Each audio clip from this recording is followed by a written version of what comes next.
little more room over here.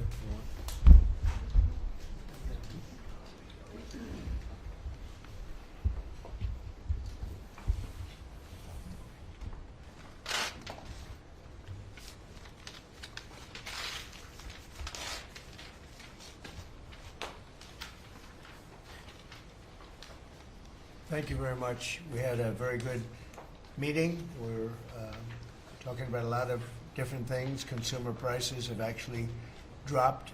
There's very little inflation. Everybody predicted a lot of inflation, very little inflation. Energy costs are down.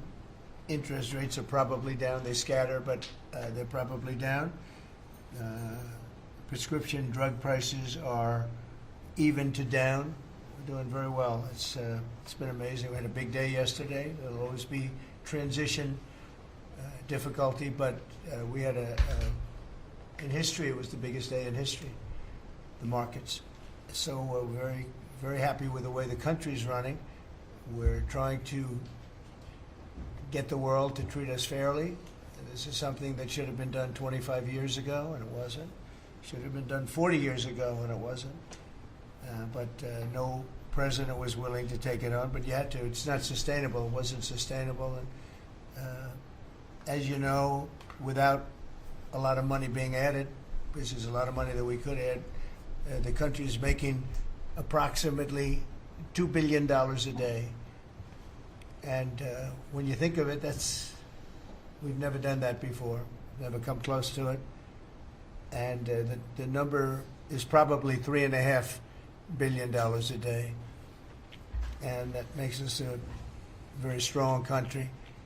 But we have Scott here and Howard and some of the people that are working on deals, and the biggest problem they have is they don't have enough time in the day. Everybody wants to come and make a deal, and we're working with a lot of different countries, and it's all going to work out very well. I think it's going to work out really very well, but we're in good shape. There's no inflation. There's very little inflation, and I went 4 years without inflation, and I took in hundreds of billions of dollars from China and others, taxes in China. But we took in hundreds of billions of dollars a year from China, and we had no inflation, essentially. So we think we're in very good shape. We think we're doing very well. Again, there'll be a transition cost and transition problems, but in the end, it's going to be a beautiful thing. We're doing, again, what we should have done many years ago. We let it get out of control, and we allowed some countries to get very big and very rich at our expense, and can't let that happen. It's not a sustainable formula. So I wanted to just thank everybody at the table, and maybe I'll go around and ask some of you a little short couple of answers. Pete just got back from Panama, and he's been all over the place, and you want to give us a little report on that and whatever else you might have to say. Everyone at this table is doing an incredible job, by the way, I have to say, incredible. And the relationships it's like they're friends. They're really, the relationships are very strong, really good, really strong. And these meetings are very good. And I think, I don't believe there's any other president that allowed the press to come into a meeting such as this. These are very sacred meetings. These are very private meetings, but we have nothing to hide. And I think it's good. I think it's a good, we want to be, a word you like to use, Jeff, is transparent. So we want to be transparent, and we'll do that by starting with Pete. Go ahead, Pete. Yes, Mr. President, we just got back from Panama last night. We were at the Panama Canal with their Southcom commander ships, F-18s, troops, and signed a couple of historic deals. One which is with the Panama Canal Authority, a framework for U.S. vessels, first and free through the Panama Canal. Right. And then also a memorandum of understanding with their security minister for the presence of U.S. troops. Fort Sherman is an old U.S. base there, as well as their naval station and air station, jointly with Panama to secure the Panama Canal from Chinese influence. That's something you said, we're taking back the canal. China's had too much influence. Obama and others let them creep in. We, along with Panama, are pushing them out, sir. So we had a very successful trip there. President Molino sends his regards, very complimentary. of the U.S. He's a great ally, and I think they want the Communist Chinese out. And with our troops there partnering with their forces, we've got a chance to push them all the way out, sir. We've moved a lot of troops to Panama and filled up some areas that we used to have, and we didn't have any longer, but we have them now.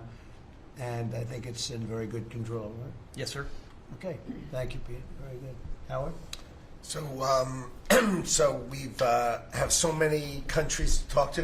It is, it's incredible. I think Scott and I'm not sure we could ever have enough time in the day to talk to all these countries because they want to talk and they want to talk now.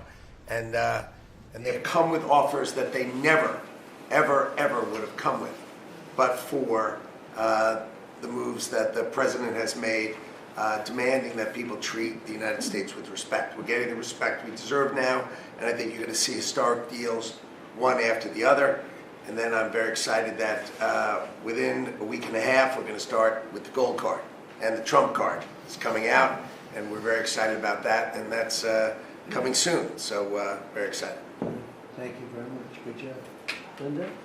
Well, on a couple of fronts, we have been addressing the issue of anti-Semitism on campuses. There's been some grant funding and contract funding that we've reviewed, and some canceled and some we've put on hold, waiting for that, while we do an investigation. On the other side of what my responsibilities are in having education go back to the states, we're meeting and talking with governors. I was with, this week, all 50 commissioners of education around the country, and because we also want to provide them with tools and best practices as education does move back to the states. Making great progress, great response from the states, and very positive. And what about colleges? You're holding back $400 million from Columbia. From Columbia. $8 billion from Harvard. Can you imagine the money we pay Harvard? They have a $60 billion fund and we're giving them $8 billion. And we're trying to figure that out. And then they hire de Blasio, the worst mayor in the history of New York, and they hire the woman from Chicago who was a disaster, total disaster, and they pay them massive salaries, and they're supposed to be teaching you government. That's not Harvard. That's not Harvard the way it used to be. So, do you have anything to say about that? The dollars you're holding back from quite a few universities that were not behaving. Yeah, and the other, there's some Princeton, Cornell, others that are coming in, and actually getting calls now from the presidents of the universities who really do want to come in and sit down and have discussions. And so we're investigating them, but in the meantime, we're holding back the grant and the fund money. Great job. Thank you. Very thankful for the House voting for the President's budget resolution along with the Senate bill. Made a ton of progress this week in working with members to ensure that a desire for flexibility in the Senate was not misconstrued as a desire not to slow and do spending reforms. And so we're very thankful for that. And now we can get after writing that bill, getting the President as big a package of his agenda to his desk. So very good week. Good. That's right. We just got the House vote, and now we're well on our way to getting, as we call it, the great big beautiful bill. It's a beauty. There's never been a bill like this one. We're trying to get it all into one beautiful bill. It's tax cuts, regulation cuts, and many other things. The border, a lot of money for the border. Well, you're doing a fantastic job. So, but we just got a report that we, as you know, you knew before us. Were you surprised we got the vote? Got the vote. And we're happy to get the vote. So I think we're going to be in very good shape. Okay, please. Mr. President, last year the Chinese received 1,700 orders for new ships. American shipyards received 5. Under your leadership, like so many other industries, we are going to revitalize and make shipbuilding and maritime great again with these blue-collar jobs. These are the cranes, the ports, opportunity zones, and drive that investment back in. We have, under that executive order, and also one to streamline foreign military sales for people that want to buy our equipment, and of course acquisition reform, all just this week under your leadership, Mr. President. So we're going to be rebuilding our shipbuilding business. We may order, would have to go to Congress for this, but we may buy some ships from other countries that we're close to and that do great jobs with ships, but we're going to start the process of rebuilding. We don't really essentially build ships anymore, which is ridiculous. It's going to be a very big business for us in the not too distant future. But in the meantime, we have countries that do very well at building ships, and we'll be dealing with those countries, and we may be ordering top-of-the-line ships from those countries.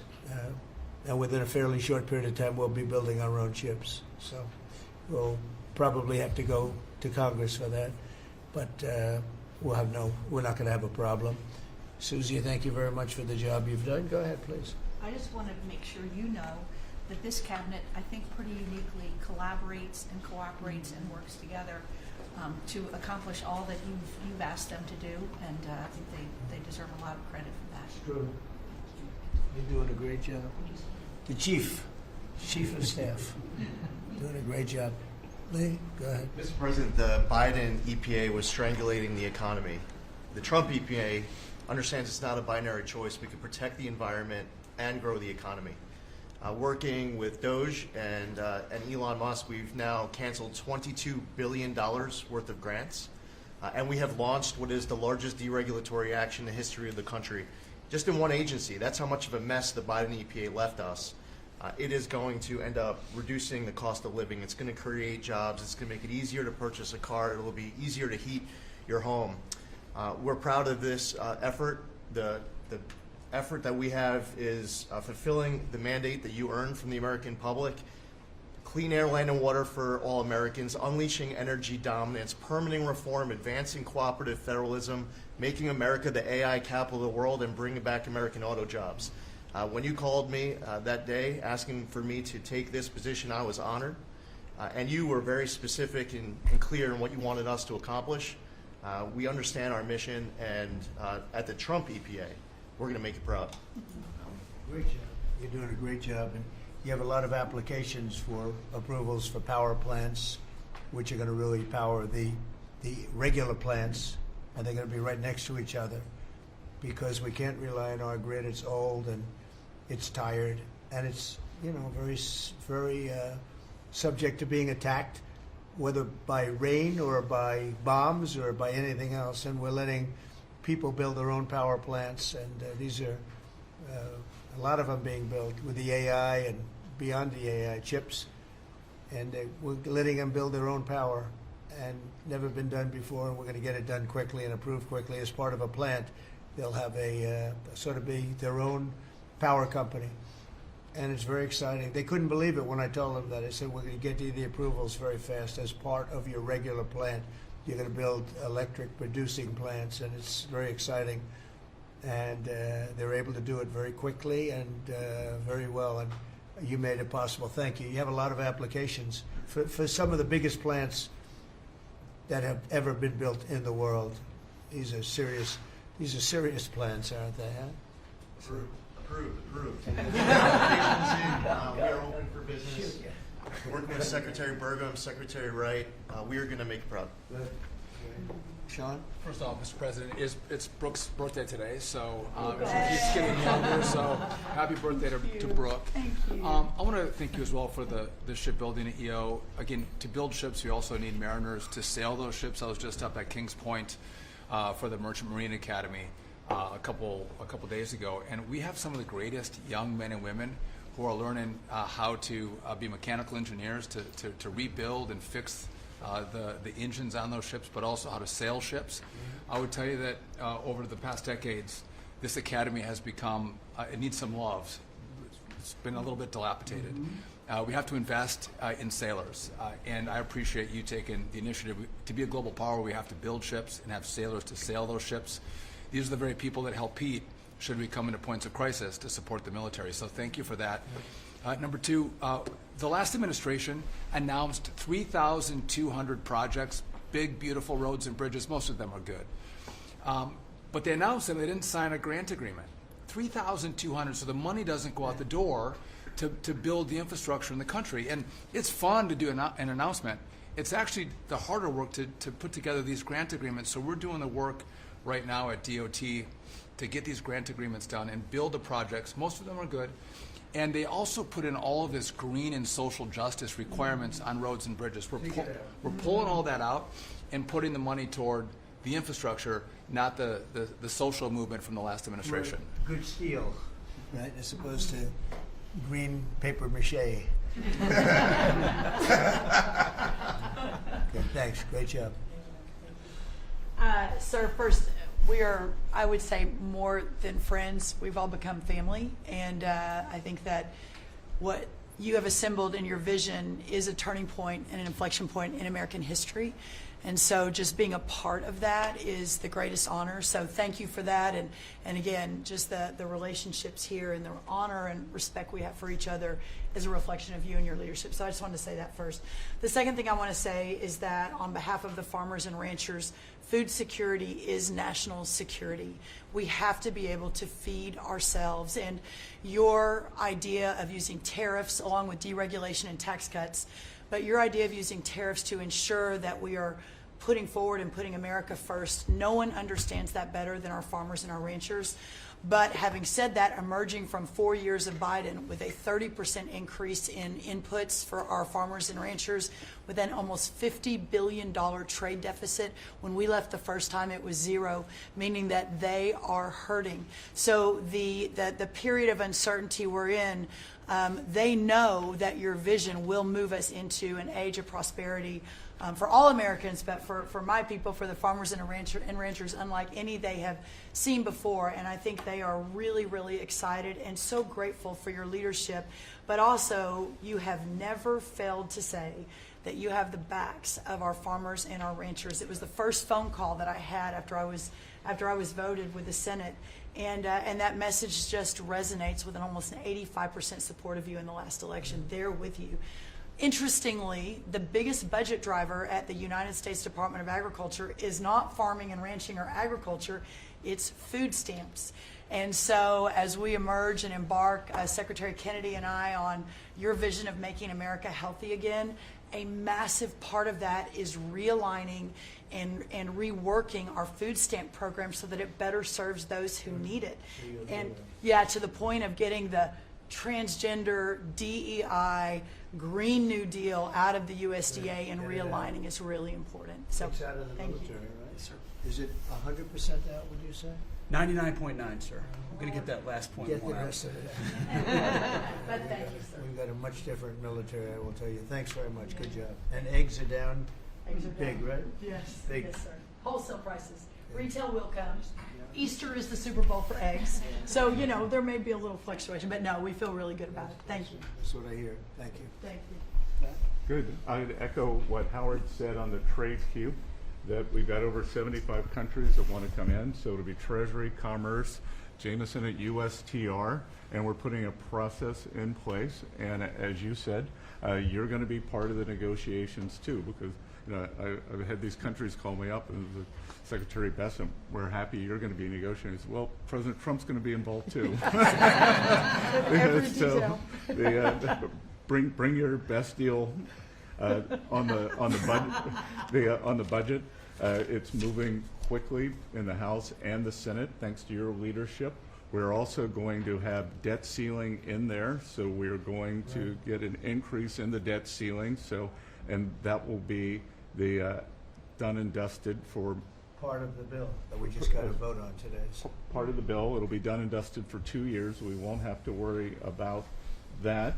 And then I gave a speech yesterday to 1,400 small and community bankers, and they were so happy to hear from your administration. And I told them Wall Street's done great for the past 4 years, 10 years, 20 years. It can continue doing great, but it's Main Street's turn now, and it's those small bankers through deregulation, through emphasis on Main Street, your Main Street agenda, bringing back jobs, that is going to power the smaller communities. And then finally, the bond auction went very well yesterday. We had a lot of foreigners show up as the support, showing that the U.S. is still the best place to invest. The inflation report, as you said, was quite good. and energy prices are down more than 20% since January 20th. Amazing. That's great. Very good numbers. Great number. Thank you. Pam? President, we've had some great wins in the last few days that, you were overwhelmingly elected by the biggest majority. The U.S. Americans want you to be president because of your agenda. And the courts are ruling that you have the authority to determine how the money of this country will be spent. That's what the American citizens wanted, and that's what they're getting. An example of that Friday was the Department of Education, that you can determine how the money will be spent, no more DEI. And that impacts every agency across the board. On the civil side again, NLRB, we had a big win in the Supreme Court there. OPM, a big win there. But also 16,000 workers there. But also on the criminal side, the Alien Enemies Act, we are winning there. And your directive to me was to keep America safe, and that's what we're doing. Whether it's the alien enemies, all of these gangs, and they are enemies of our country. They are terrorists, they are organized crime, they have come here, they are extremely organized, they are spread throughout our country, and they are creating terror. And no more under your directive. And that has stopped. Yesterday in South Florida, we charged 11 defendants with $500 million of pure cocaine coming into our country to kill our kids. They were caught. They will be prosecuted to the fullest extent of the law. These gang members are going back to where they came, or they're going to an El Salvador prison at your directive. And you also gave us a directive to prosecute the people who are going after Tesla to the fullest extent of the law, some of the greatest police work I've seen. We've made 4 arrests. There will be no negotiations at your directive. They're all looking at 20 years in prison, and within the next 24 hours, you're going to be seeing another huge arrest on a Tesla dealership, President. And that person will be looking at least 20 years in prison with no negotiations. That's great. That's great. That will stop it cold. Domestic terrorism. Thanks. Doing a great job, too. Thank you very much. Lori, please. Mr. President, accountability matters. That's what we're recognizing. With our partners at the Department of Labor for Government Efficiency, just a few weeks ago, we realized there's about $4.4 billion in COVID funds that were not used, that the state coffers were just holding on to. Out of that, we've returned $1.4 billion back to the state treasury, so essentially to the American people, and we'll go back and claw the rest of those billions of dollars back. And on the heels of that, late last night, we're understanding unemployment insurance fraud. That trust needs to be whole for the American people.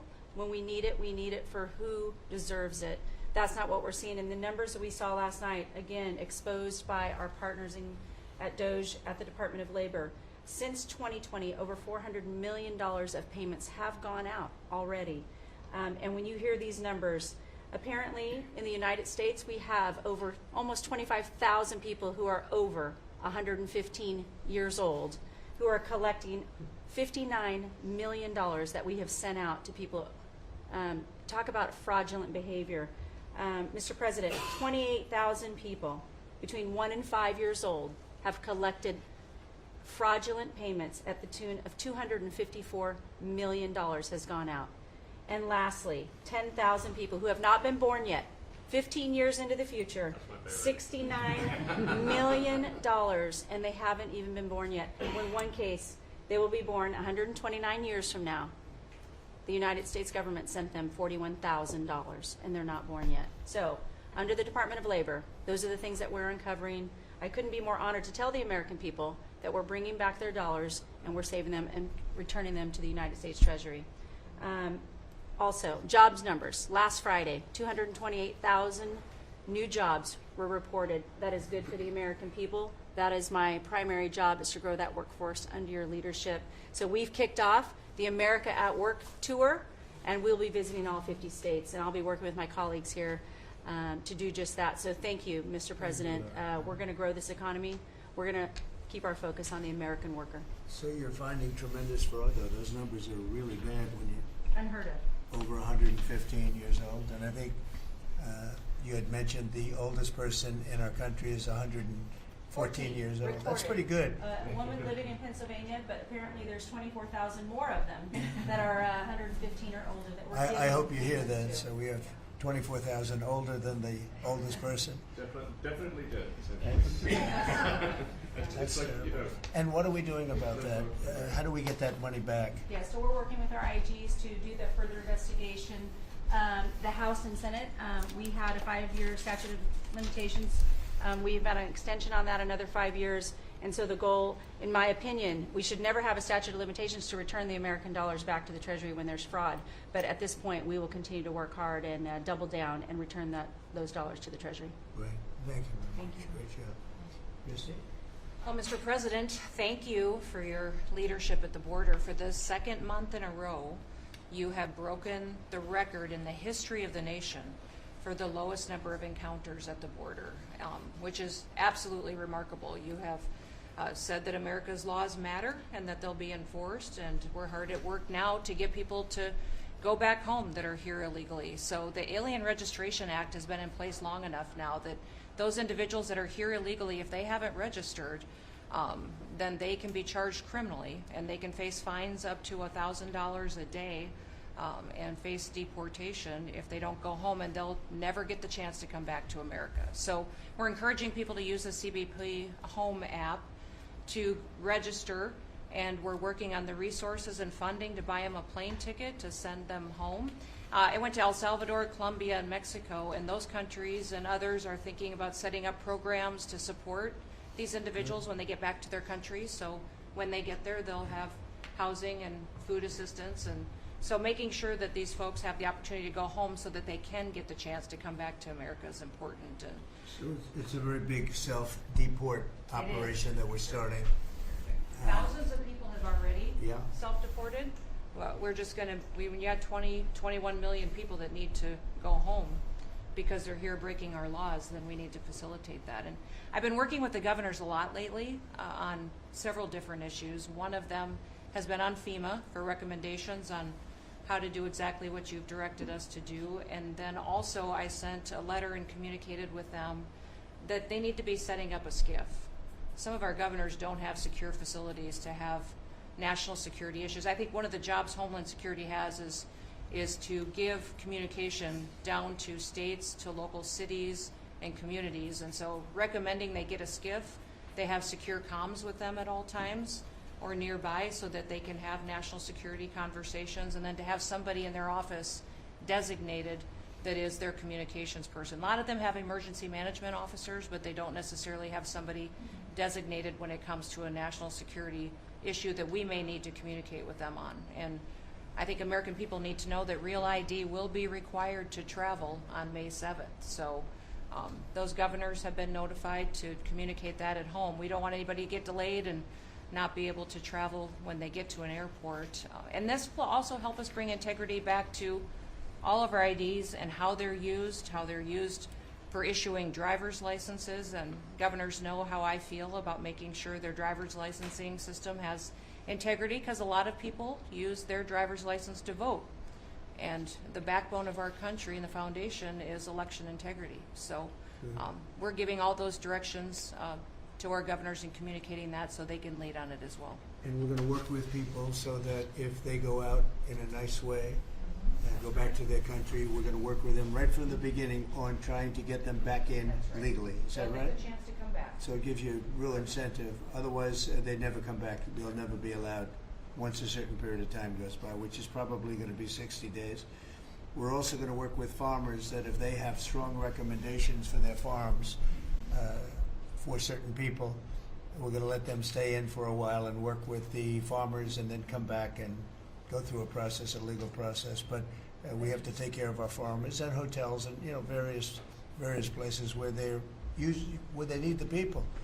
And we're going to be working with you very carefully on that. So a farmer will come in with a letter concerning certain people saying they're great, they're working hard. We're going to slow it down a little bit for them, and then we're going to ultimately bring them back. They'll go out, they're going to come back as legal workers. Okay?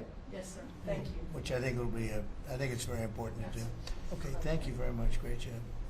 Jameson, I watched you testify for the last Yeah, he did. couple of days. You were on every night at 3 o'clock in the morning. And you did great. You were fantastic. Thank you very much. It's just what I like to do for fun, sir. You've been keeping us very busy. Last week, you started a reordering of international trade, something that hasn't happened for 80 years, something that should have happened decades ago. And you know that. You've known that for a long time. That's why you have us all working on this. You came into an emergency situation where President Biden left us with a $1.2 trillion trade deficit. It's the largest of any country in human history, the largest. So you declared an emergency, you took You action. would say the largest in history, right? In history. There's never been anything like what he left us. He left us a mess. His whole administration was a mess. So go ahead. So you declared an emergency, you imposed a trade action, so now you have a tariff on the world, it promotes U.S. manufacturing, it protects U.S. workers, and you've also given room for negotiation during this time so we can open export markets for our farmers and other producers and American workers. And this is why the unions vote for you, this is why the workers vote for you, this is why the families want you to be the president, because you're standing up for American workers and American communities. We've had countries come in over the past couple of weeks that represent more than half of global domestic GDP, more than half. That's who's coming in to talk to you and to your advisors about how to have reciprocal trade, how to have fair trade. Would have happened without you. Thank you very much. Great job. Lovely lot. Well, thanks to your fantastic leadership, this amazing cabinet, and the very talented DOGE team, I'm excited to announce that we anticipate savings in FY26 from reduction of waste and fraud by $150 billion. And I mean, and some of it is just absurd, like people getting unemployment insurance who haven't been born yet.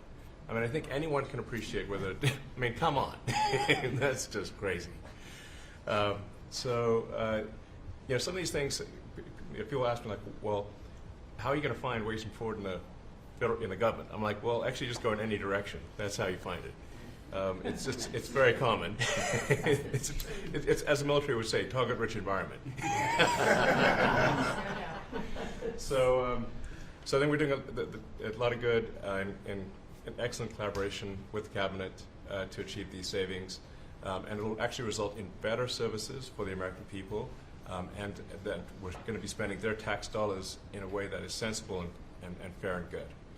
And your people are fantastic. In fact, hopefully they'll stay around for the long haul. We'd like to keep as many as we can. They're great, smart, sharp, right? Finding things that nobody would have thought of. Very computer savvy. Yes. We're working with hard to get the Trump Gold Card operational, hopefully in the next week or so. That'll be great. That'll be very exciting. It's Really exciting. That's a pathway to citizenship Yeah. into the United States. I think it's a big deal. Yep, it's a big deal. Thank you very much. Great job you're doing. Thank you, sir. Thanks to your leadership and setting the mandate of transparency and accountability across the U.S. government. I'm bringing that transparency and accountability to the intelligence community, first and foremost, to make sure that you and your cabinet have that real-time, relevant, apolitical, objective intelligence to best inform whether it's negotiations for peace, negotiations around tariffs, the great work that you are leading around the cabinet today. Secondly, working with Department of Homeland Security and the FBI to increase our information sharing to achieve your goal of countering the narcotic trafficking and our ability to go after cartels now designated as foreign terrorists. I met with the National Sheriff's Association this week, being able to work to make sure that the information that they are getting on the ground, that local law enforcement is getting on the ground, is being fed back up through to our National Counterterrorism Center, and that we have all of the federal agencies, state and local law enforcement all on the same page as we are working to make our country safe again. And lastly, sir, as you know, declassification and rooting out weaponization and politicization of the intelligence community is a huge priority. You know more than anyone else the very dangerous and negative consequences of that. I've got a long list of things that we're investigating. We have the best of the best going after this. Election integrity being one of them. We have evidence of how these electronic voting systems have been vulnerable to hackers for a very long time. and vulnerable to exploitation to manipulate the results of the votes being cast, which further drives forward your mandate to bring about paper ballots across the country so that voters can have faith in the integrity of our elections. And lastly, we've been scanning. I've had over 100 people working around the clock to scan the paper around RFK, Senator Robert F. Kennedy's assassination, as well as Martin Luther King Jr.'s assassination. These have been sitting in boxes in storage for decades. They have never been scanned or seen before. We'll have those ready to release here within the next few days. That's great. Bobby, how do you feel about that?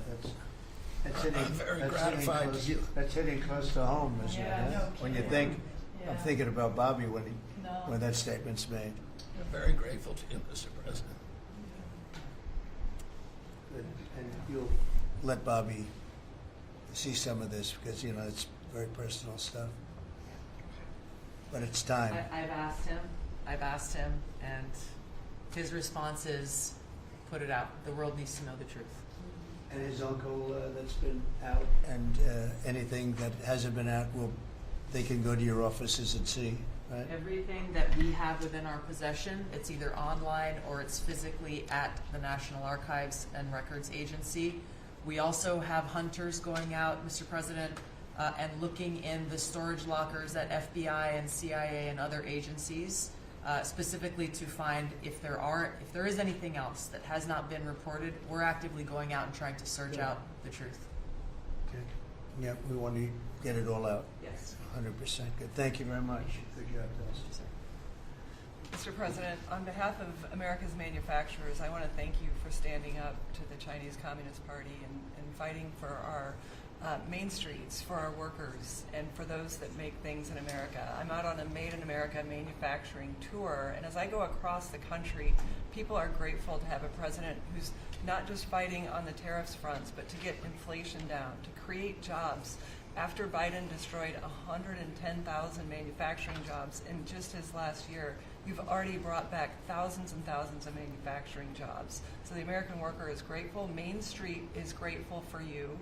And at the agency level, we're making sure that manufacturers have access to the capital they need, but we can't do that if we're not fighting fraud. So we've modified our loan applications to have citizenship verification, to make sure we have birth dates, common sense principles around lending that the Biden administration had waived. They waived $450 million of fees in 1 year. We're restoring that for the American taxpayer. And the American taxpayer, as tax day approaches, April 15th, they need to know that this cabinet, this administration, and thank you Elon Musk and DOGE for fighting for the American taxpayer to make sure that their hard-earned dollars are well spent, that they have a return on investment for this country, and that we're fighting for them just as you are every single day. So thank you, Mr. President. Thank you very much. Mr. President, we are working at HHS to advance your agenda to make America healthy again.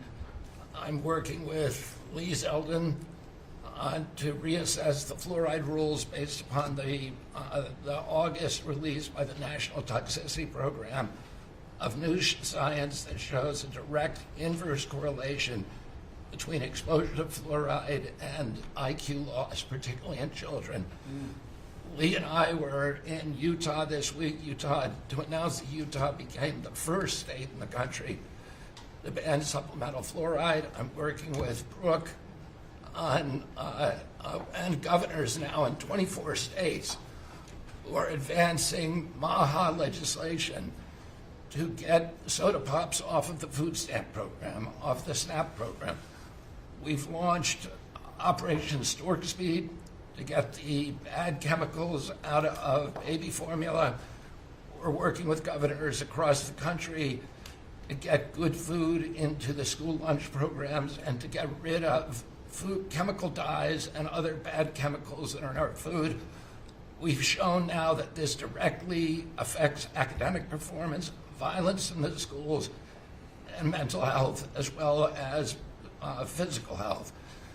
We are working with governors across the country to get cell-to-cell or bell-to-bell legislation to restrict the use of cell phones in schools, which again dramatically impacts academic performance. Today we announced a dramatic reduction in animal testing at NIH and FDA. We're going to switch over to AI, which we've now found is much more precise in identifying the impacts of toxics in various products. We're working with Elon, who's done an incredible job to eliminate the redundancies and to streamline operations at all the health agencies and to recalibrate our trajectory to your agenda of making America healthy again. And finally, on the CDC has done an amazing job at getting the measles outbreak under control. We have about 680 cases now in 22 states, compared to the same outbreak in Europe, which is 127,000 cases and 37 deaths. Our numbers in this country have now plateaued. And I want to thank CDC for that. And we're trying to refocus the press. We've had 3 measles deaths in this country over 20 years. And we're trying to refocus the press to get them to pay attention to the chronic disease epidemic as you've asked us to. We have now 38% of American youth are pre-diabetic. This was unknown 30 years ago. Every child that becomes diabetic, there should be a headline about them. We have 100 million adults who are pre-diabetic or diabetic.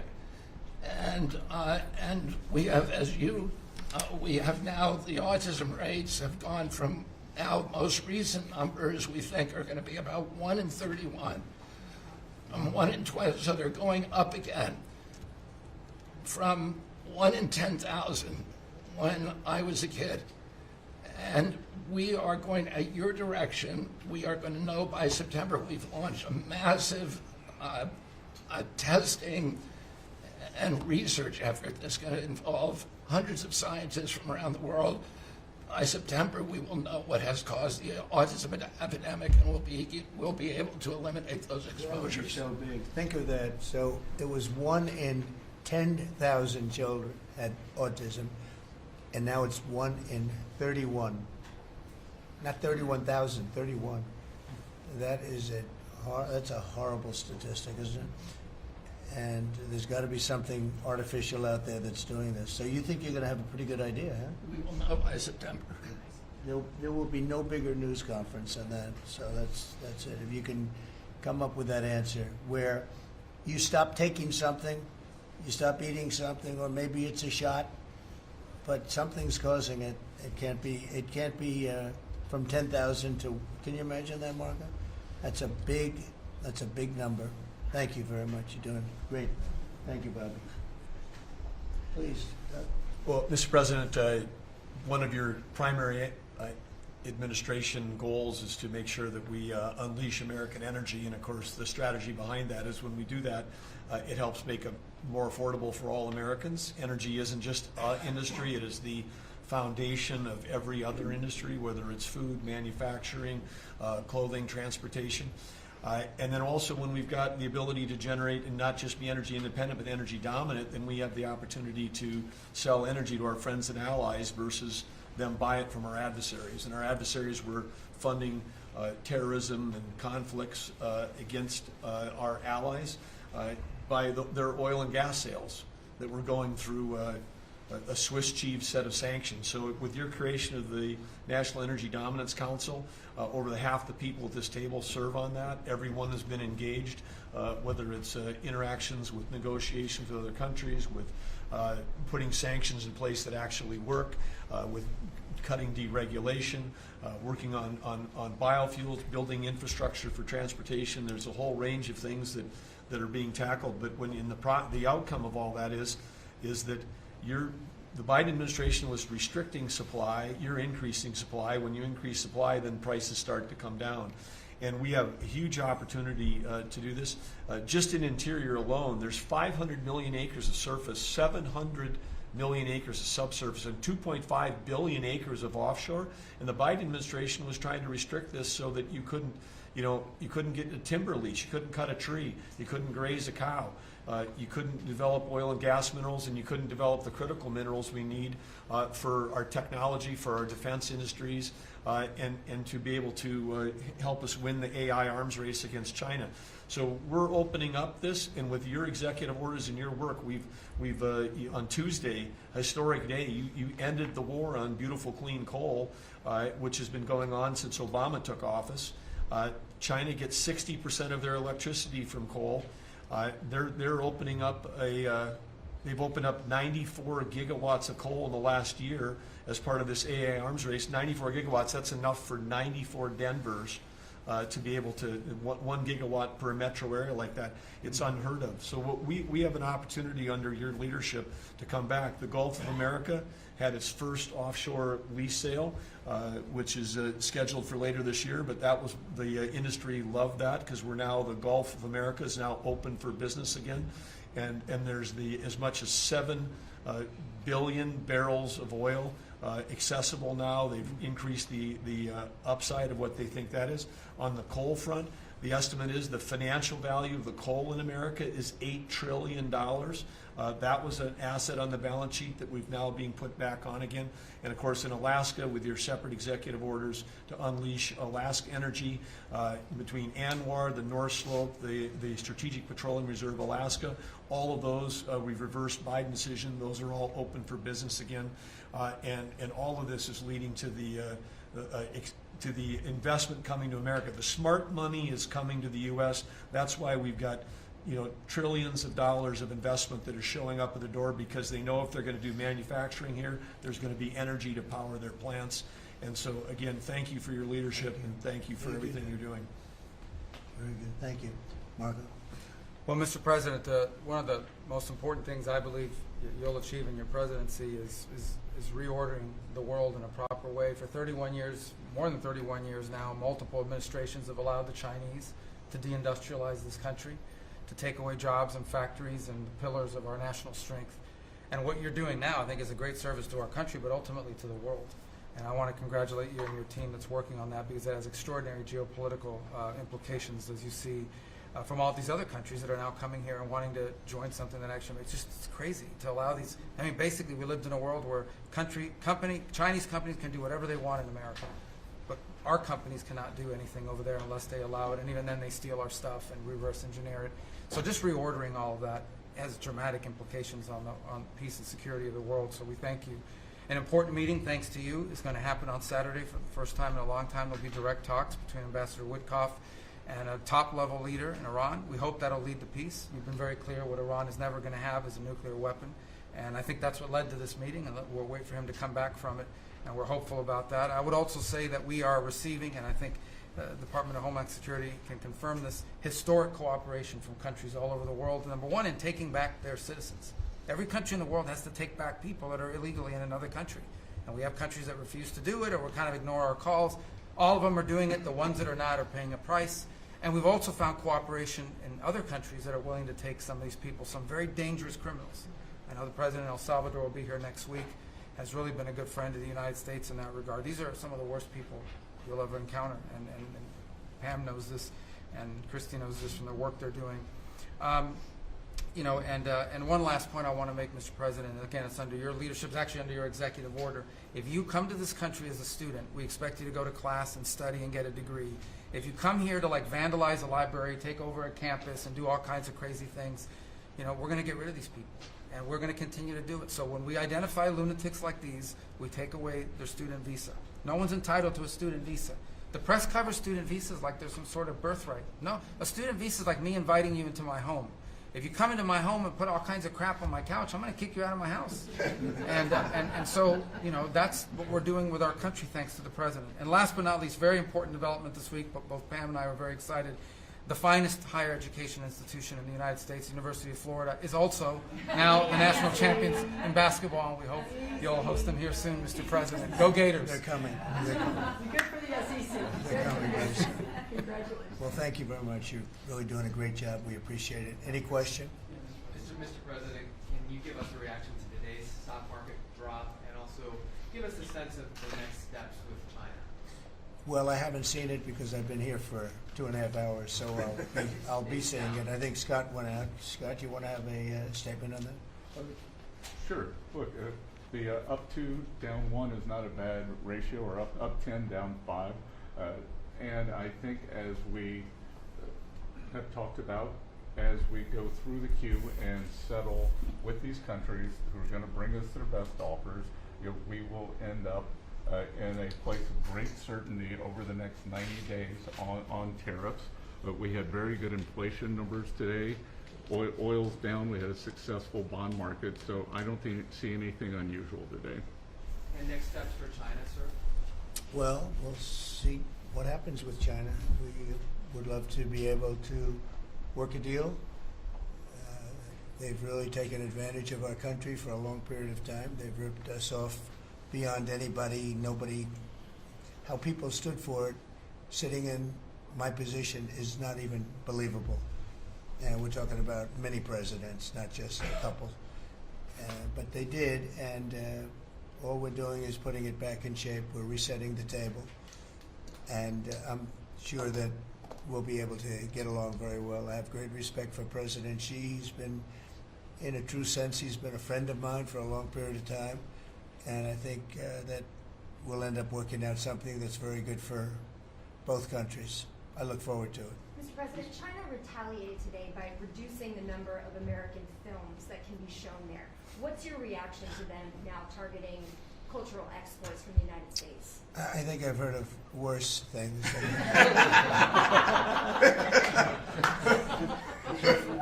Yes, please. Also on China, the Ukrainians say they have evidence that Chinese soldiers have been found fighting for the Russians in Ukraine. Can the U.S. verify this? And if so, what does the U.S. plan on doing to China to combat that? We'll look into it, but I think beyond that, we're really looking to get that war stopped. They're losing 2,500, and even more than that, young people a week.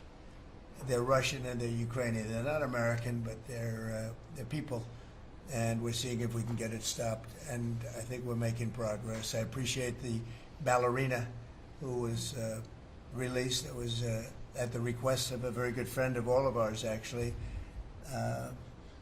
Dana White called me and he said it's the friend or the relationship of one of the fighters for UFC or one of the fighters. And Dana's an incredible guy, and we spoke to President Putin about it, and they made a deal. They released the young ballerina, and she is now out, and that was good, so we appreciate that. We hope that we're going to be able to make a deal relatively soon with Russia and Ukraine to stop the fighting. It's so senseless. It's such a horrible thing. It would have never happened if I were president, but it did happen, and we were given that card. And I think we're going to get it. I think we're going to get it stopped. Got to get going. We got to get it. We have to move it faster. Likewise with the hostages, we're making progress. We, there's 59 hostages, but only 24 of them are living, and that's the way it's been presented to me by the mothers of some of the dead, mothers and fathers of some of the dead hostages, and they want the bodies of their baby, as they say, their baby, their young boys. They want them back as much as if they were alive. It's amazing, because when I met the hostages 2 weeks ago here, I couldn't believe what they had to go through, by the way. But when I met them, they said, yeah, there's 59, but 24 are living. And they actually consider, I guess if you're a parent, you do consider it this way, that the remainder who are dead, the 24 that are alive, the remainder that are dead, they want them back just as much as they would want them back if they were alive. It's really pretty amazing and pretty sad. So we're getting close to getting them back. We have a lot came back. A lot of people are very grateful. Some came back in pretty bad shape. Some came back, they're okay. I think they're going to be scarred mentally for a long time, because if you sit down and talk to them, as I have, what they went through is incredible. But we're making progress. We're dealing with Israel. We're dealing with Hamas, and it's a nasty group. Mr. President, how close are you to the first country coming to actually make a deal with the United States over tariffs? Is it days, months? Well, I think it's very close, but you know, we have to have a deal that we like. We don't want a deal that's going to be a bad deal, or I could make every deal in one day if I wanted to. I could do this in one day. I could just say, here's what we'll do. And I was saying to the people before, to Scott, mostly to Scott and Howard, and some of the other people that work with us on the negotiations. You know, we have a lot of law firms that have paid me a lot of money in the form of legal fees. We're going to probably use those firms to, if we can, I think we can. I'll make a contribution to the country, but they're great firms. They're the best firms, the biggest, and really the most prestigious. And we may be using them to help you guys out, because you're going to need a lot of lawyers. And I'm not sure Pam's going to be happy if I say, can you send over about 200 lawyers that work on trade? She's working on criminal stuff, and I think that's going to be her focus more than anything else. So we'll find out if we can do that. But we have a lot of lawyers that you've been reading about where they paid $100 million a firm on average. Now we have the final 4 or 5 are at $125 million. So I have a lot of legal fees I could give to you people, and we might as well use them. Hopefully I won't need that many legal fees or that much. I may. Who knows? After it ends, after we leave, maybe I'll need it. But if I do, it's not going to be very pleasant. So I think we're going to try to use these very prestigious firms to help us out with the trade, because you know we have a lot of countries, but we want to make deals that are proper for the United States. Not just we can make deals easily. We want to make them proper. Mr. President, if you aren't able to reach the deals that you want to see at the end of the 90 days, will you put those higher tariffs in place, or will you extend? Well, that's what would happen. I mean, if we can't make the deal that we want to make, or we have to make, or that's good for both parties, it's got to be good for both parties. You wouldn't. And then we go back to where we were. You'd go back to the numbers that you announced last week. I think so. You wouldn't extend the pause. Yeah, we'll have to see what happens at that time. Thank you, Mr. President. You said yesterday you were considering some exceptions for companies. Can you talk about what you're considering, and then also on the reciprocal tariffs that would be substantially lower? Is the same math formula going to be used, or is that tossed out? I'm not considering now for any country or company, but it's possible that I would. But I'm not. We don't have that situation right now. People understand where we are, what we're going to do, but it could happen. It's called flexibility. You have to have certain flexibility. What are you planning on using the money that you're gaining from revenue through the tariffs on? Paying down national debt, reducing taxes, creating good budgets, helping Christie with the border and all of the other things. I built hundreds of miles of wall, as people now understand, 571 miles of border wall in the first administration. But we're going to beef it up, and we're going to add more. And the numbers are incredible. Really, the numbers are what's taken place. We had great numbers, but these numbers are topping my last administration. And Christie and Tom Homan have done an amazing job. But it's an expensive process. This weekend, where they used to have hundreds of thousands of people standing there pouring through the border in Tijuana, Mexico, this weekend they had nobody. You had a man sweeping this massive piece of concrete, which is, the area where they said massive. And I've looked at that during the Biden administration. You couldn't see a piece of that concrete. There were so many people on it. You couldn't, if you had helicopter shots, you couldn't see concrete. Now, this weekend, you had nobody there but a man with a broom sweeping it and cleaning it up. Pretty amazing. It's really an amazing job. But it will be used for that. It'll be used for a lot of things.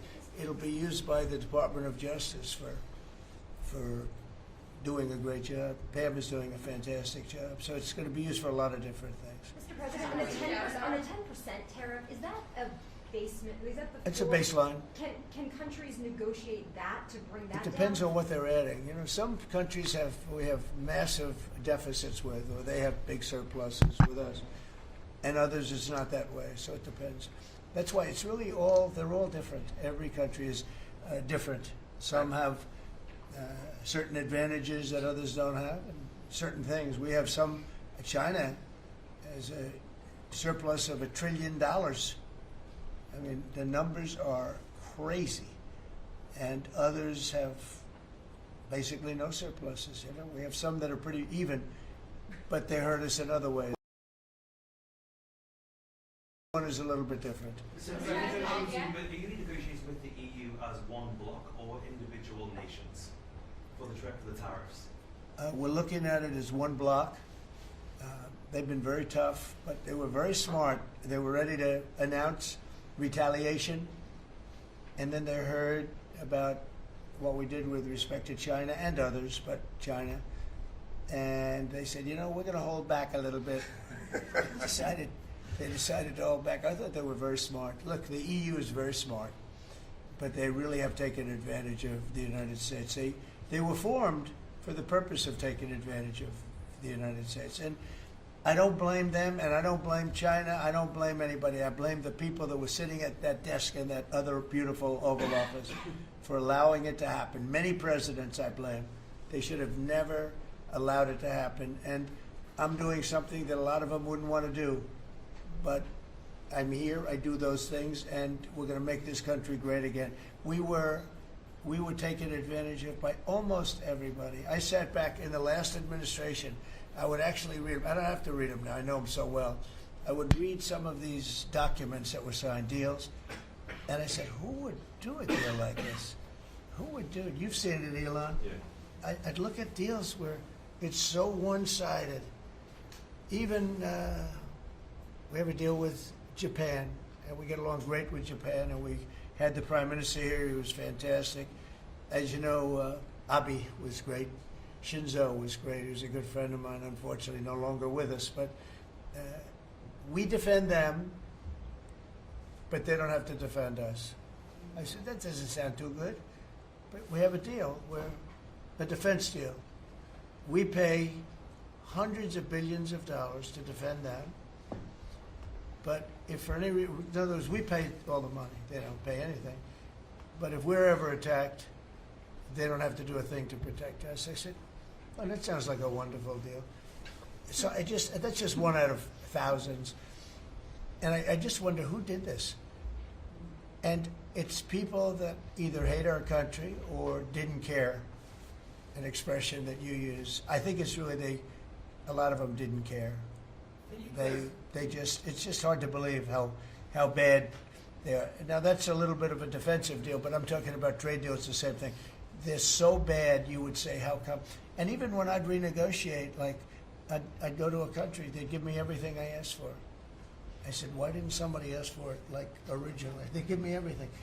I think when they were negotiating, they didn't care, or they didn't ask, or they were shy, or they were very stupid, or they hate our country. Yeah, go ahead, Jeff. You were speaking about Japan. Can you clarify what your vision is for U.S. Steel? You referenced it yesterday. Yeah. There's some questions about what you actually want to see Sure. happen Look, with that. U.S. Steel is going to do very well now because of tariffs, and I don't know why they even need a deal. But the only thing is, U.S. Steel, if you go back 80 or 90 years, that was a behemoth in this. That was our biggest, most. If we were around, we would have been very proud of it. Today we have different types of companies that are big. Google, it's not the same as U.S. Steel, and I love Google, and I got to like the people that run it. They're very capable people. They didn't like me so much in the first administration, but they like me a lot now. I don't know what happened, but I like them. But you know, I think they would be the first to admit, when I envisioned, you look at some of those steel factories from 90 years ago, it was a different kind of a country, but they were miles long. Today you see just empty hulks. Those hulks are going to be filled up very soon because of what I'm doing with tariffs. It was a different kind of a thing. But if I didn't do that in the first term, my first term, if I didn't put tariffs on, we would have, because China and others were dumping steel, billions of dollars of steel. Our steel companies were all closing, every factory. We wouldn't have one steel plant open, and now we have a steel industry that's doing very well, but soon it's going to be thriving, really thriving, and those factories are going to be filled up, but more importantly, they're going to build brand new ones. Nucor and so many other companies call me, Nucor being a big steel company. They're building massive new steel plants, and it's great. And likewise, car companies. we have many car companies. Three of them, I'm not looking to hurt Mexico, and I like Mexico. And by the way, I think the new president is a terrific person, a fantastic woman. We've had many conversations. She's a very elegant, just a fantastic person. And she's been very nice, very nice. But I'm not looking to hurt them, but we have 3 car plants that were under construction in Mexico. They stopped constructing, and now they're going to build in the United States because of tariffs. See, we should have never let this happen, because whoever it was that was president at the time, we lost 90,000 plants and factories since NAFTA. 90,000. It's not believable. How about that, Laura? You know, you're in that sort of world of factories and Build back plants. manufacturing, construction jobs, bring those workers back home. That's right, we're going to bring them all back. But think of it, from that period of time, which isn't so long ago, we lost. I said the other day, if you had a map on a big wall like this, and if you had pins, 90,000, I don't know if you'd have enough. I don't think you'd have enough room on the map to put the pins. 90,000 factories that we've lost since NAFTA. And it's not even, and about 6 million jobs, really, I think probably a lot more than that, but they say 6 million jobs. We're going to bring many of that back. I think we're going to bring more than all of it back. We're going to be better and stronger than ever before. But if a president, when they were leaving, said, look, you can leave, but if you're going to build a factory someplace else, and you think you're going to come and sell your steel or your car or any product that you make, your pharmaceuticals, which we're going to do, we're going to get them all back. But if you think you're going to just, all they had to do is say this, and they wouldn't have left. You know, I said it the other day. I said it with respect to, I made a speech a year ago, and I told them if I win, we're going to charge a big tariff at the border. And people were thinking about building in Mexico a car plant. And I said, we're going to have a big tariff. So if you want to build a car, you're going to have to pay 25% more than the cost of that car. You're going to have to pay 25% tariff at the border. They would have never left.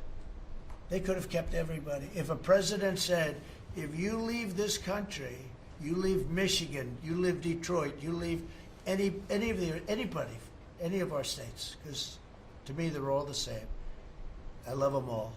I love them all, and I probably won them all, but they say I won most of them, but I think I won them all, but that's okay. But all you had to say if you were the president is, if you leave and you think you're going to now fire all those workers, leave all that, you know, everything behind, and you're going to build in another country and sell it any, and no, you're not going to. You're going to pay 50% or 100% tariff. They would have never left. And all you had to say, Marco, is all you had to say very simply is, you don't have to write it down. All you have to do is say it verbally. If you leave, you're going to pay 100% tariff. Therefore, don't leave. They would have never left. But they left 90,000 plants. I mean, it's hard to believe that many. It's not, you can't envision it. So just getting back to your, you know, because I'm the great weaver of all time. You know? To weave, you have to be a genius. To go on tangents, anybody can do that. But we'll get back to your original U.S. Steel. U.S. Steel is a big name in this country. You know, it's Babe Ruth is a big name. We have a lot of big names, but not too many.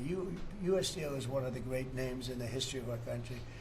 And normally I wouldn't mind so much. I wouldn't be thrilled with it. But to buy for a foreign country, and we love Japan, but for a foreign country to buy that cherished U.S. Steel brand, that's hard for me to do. And maybe somebody else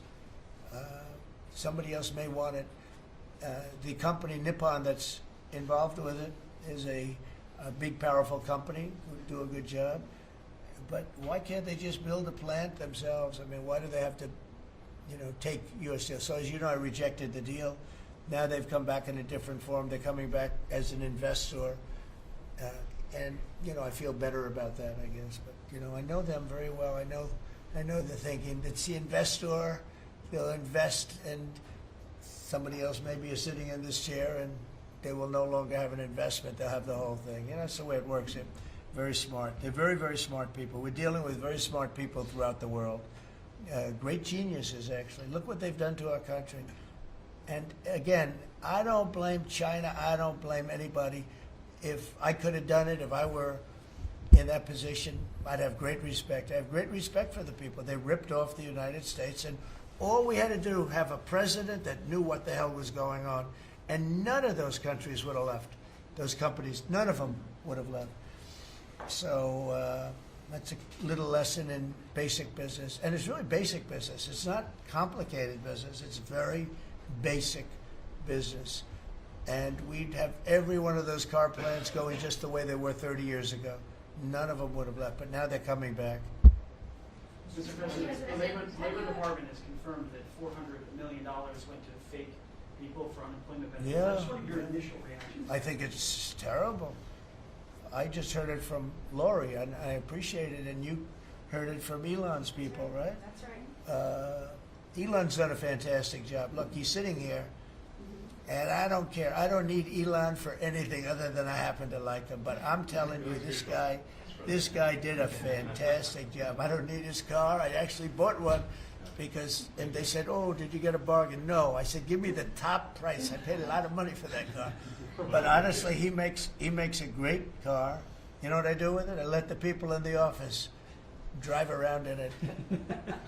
Margot and Natalie, they're all, Chamberlain, they're all driving around the most beautiful car. It's gorgeous. But I did that as a sign of, just a show of support. Numerous people have done that. Just a show of support. Because, you know, he's done a fantastic job, but he hasn't been treated properly. Hasn't been treated properly. Yeah. Mr. President, can you talk to us about your communications with China? Has President Xi reached out at all since the tariff? Well, I don't want to say who's reached out. I just say that I think it's going to work out, hopefully well. Including TikTok? They're very big. It's hard to get over, if you're me, what they've done to our country. They've destroyed our economic base to a large extent. The good news is we're very vibrant, and we're going to get it back fast. We already have. Look, we're making $2 billion a day now, and during Biden, we were losing $3 billion a day. Biden was a disaster. He was the worst president in the history of our country. And you know, to me, worse than that, because the money you can make if you have the right guy in this position, worse than that was what they did on the border. By allowing the jails of the world, not South America, all over the world, to be opened up so that we take everybody from Africa, Asia, South America, Europe, the bad ones. They opened up their jails and they dumped them in the United States. And now this beautiful young woman who seems to be, boy, she loves what she does, though. I think she loves what she does because she's a patriot. She hates to see it. And Tom and all the people. But for us to spend, you know, hundreds of billions of dollars this is just, I don't know. They either hated the country. Who would do this? Who would want millions of people to pour through an open border? We have no idea who the hell they are. And just walk right through. And half of them, whether you like it or not, you could look at them and you could say, they are not going to help us. These are some rough people. But they'd empty out their jails, and they'd empty out their mental institutions, insane asylums, and they let them into the United States of America. And inflation we can fix, and all of the other things we can fix. We'll get it going. But this is something, it's such a horrible thing, and it's really hard. You know, we have to do deportations. Now we're doing self-deportation. We're coming up with all sorts of ideas. And they must have known it's not going to work out well. And, you know, we want people to come into our country, by the way. We need them badly for the jobs. But we want them to come in legally. They have to come in legally. They have to show that they can love our country. Thank you very much, everybody. Thank you. Thank you very much. President, Democrats are making allegations about market manipulation. Thank